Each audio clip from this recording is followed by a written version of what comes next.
Alhamdulillah wa salli ala rasulil karim amma ba'd fa'udhu billahi minash shaitanir rajim bismillahir rahmanir rahim yamhaqullahu riba wa yurbi sadaqat wallahu la yuhibbu kulla kafarin asim সেই মহান কাছে প্রশংসা যিনি আমাদের এই আসানা করে বসা এবং কিছু বলার তৌফিক দান করেছেন তাই সকল আলহামদুলিল্লাহ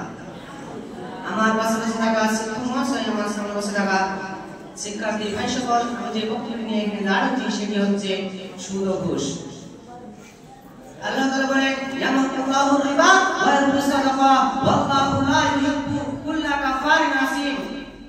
আল্লাহ সুদকে সংকোচিত করেন এবং দানকে বর্ধিত করেন বাড়িয়ে দেন আয়াতের প্রমাণ করে যে সুদ মানুষের অর্থকে ধ্বংস করে দেয় আর দান মানুষের অর্থকে বৃদ্ধি করে আল্লাহ তাআলা অন্যত্র মধ্যে বলেন ইয়া আইয়ুহাল্লাযীনা আমানু লা তাকুলু রিবা আদাফান মুদাআফা ওয়াত্তাকুল্লাহা লাআল্লাকুম তুফলিহুন হে ঈমানদারগণ তোমরা চক্রবৃদ্ধি হারে সুদ খেও না তোমরা আল্লাহকে ভয় করো যাতে তোমরা সফলতা লাভ করতে পারো আল্লাহ তাআলা অন্যত্র মধ্যে আরো বলেন ইয়া আইয়ুহাল্লাযীনা আমানু তাকুল্লাহা ওয়া দারু মা বাকিয়া মিনার রিবা ইন কুনতুম মুমিনিন হে বিশ্বাস স্থাপনকারীগণ তোমরা আল্লাহকে ভয় করো এবং তোমরা যদি মুমিন হও তবে সুদের যা বকেয়া রয়েছে তা বর্জন করো তা ছেড়ে দাও রাসূল সাল্লাল্লাহু আলাইহি ওয়াসাল্লাম অন্য হাদিসের মধ্যে বলেন আন জাবির ক্বালা লানা রাসূলুল্লাহ সাল্লাল্লাহু আলাইহি ওয়াসাল্লাম আকিলা রিবা ওয়া মুকিলাহু ওয়া কাতিবাহু ওয়া শাহিদাইহি ওয়া ক্বালাহুম সাওয়া জাবির রাদিয়াল্লাহু বলেন রাসূল সাল্লাল্লাহু আলাইহি ওয়াসাল্লাম বলেছেন সুদ গ্রহণকারী সুদ প্রদানকারী ও দুসাক্ষীর প্রতি অভিশাপ করেছেন রাসূল সাল্লাল্লাহু আলাইহি ওয়াসাল্লাম বলেছেন অভিশাপে তারা সবাই সমান যে সুদ খাবে যে সুদ দিবে এবং যে সুদের সাক্ষী থাকবে তারা সবাই সমান রাসূল সাল্লাল্লাহু আলাইহি ওয়াসাল্লাম বলেন আনাবি হুরায়রা قال رسول الله صلى الله عليه وسلم الربا 70 هوفا أين يسرها يبلغ الرجل أمه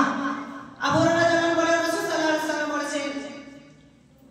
সুদের 70টি স্তর রয়েছে তার মধ্যে সবচেয়ে ছোট সবচেয়ে নিম্ন সবচেয়ে সাধারণ হচ্ছে মাথা বিবাহ করা সম্মানীয় উপস্থিত সবচেয়ে ছোট সবচেয়ে নিম্ন সবচেয়ে সাধারণ যদি মাতাকে বিবাহ করা হয় তাহলে তার চেয়ে আরো বড় বড় 69টি স্তর রয়েছে তাহলে সেগুলো কত না ভয়াবহ হতে পারে রাসূল সাল্লাল্লাহু আলাইহি ওয়াসাল্লাম একটি হাদিসের মধ্যে বলেন আনাবি হুরায়রা قال রাসূলুল্লাহ সাল্লাল্লাহু আলাইহি ওয়াসাল্লাম ইন্না রিবা ওয়া ইন আসরা ফাইন্না আকিবাতাহু তাসিরু ইলা কুল্লি ইবনে মাসউদ রাদিয়াল্লাহু আনহু বলেন রাসূল সাল্লাল্লাহু আলাইহি ওয়াসাল্লাম বলেছেন নিশ্চয়ই সুদ রাসূল সাল্লাল্লাহু আলাইহি ওয়াসাল্লাম বলেছেন নিশ্চয়ই সুদ এমন একটি বস্তু যার পরিমাণ হচ্ছে সংকোচিত হওয়া যদি তা বৃদ্ধ মনে হয় রাসূল সাল্লাল্লাহু আলাইহি ওয়াসাল্লাম আরো একটি হাদিসের মধ্যে বলেছেন আনাবি হুরায়রা قال لنا رسول الله صلى الله عليه وسلم الراشي والمرتشي রাসূল সাল্লাল্লাহু আলাইহি ওয়াসাল্লাম বলেছেন যে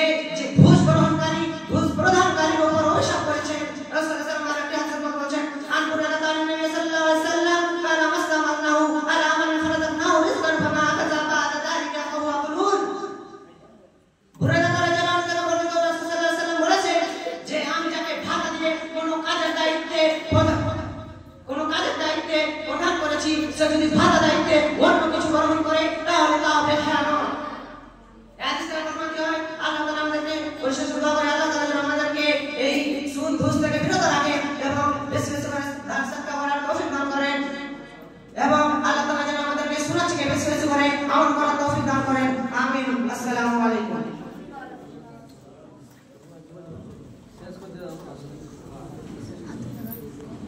यहीं से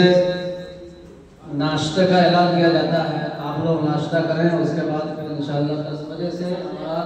अगला प्रोग्राम होगा 10 बजे तक आप लोग फारिग हो जाएं और बसो